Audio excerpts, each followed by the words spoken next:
নির্বাচিত হওয়ার পর দেশি বিদেশি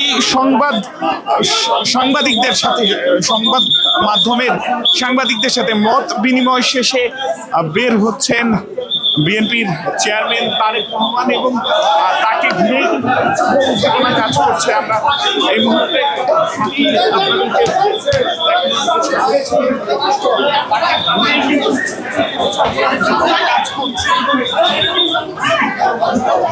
এবং আমরা দেখছি তার যে আগমন ঘিরেই কিন্তু আমরা দেখছি তিনি কিন্তু এই মুহূর্তে সংবাদ সম্মেলন করে বিদায় নিচ্ছেন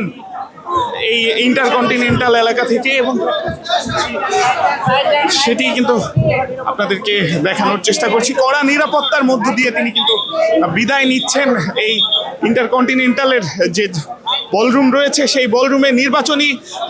নির্বাচনে জয়ের পরে যেই সংবাদ সম্মেলনটি করেছেন, সেই সংবাদ সম্মেলনে তিনি জানিয়েছেন তার যেই অনুভূতি এবং বিজয়ী হওয়ার যে প্রতিক্রিয়া তিনি জানিয়েছেন, এবং সেই প্রতিক্রিয়া জানিয়েই কিন্তু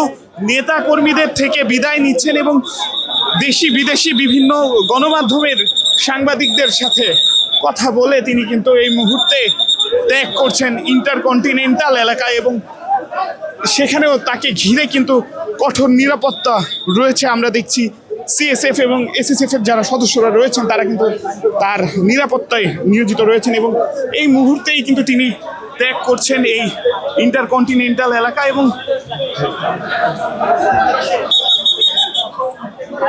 তিনি কিন্তু ধীরে ধীরে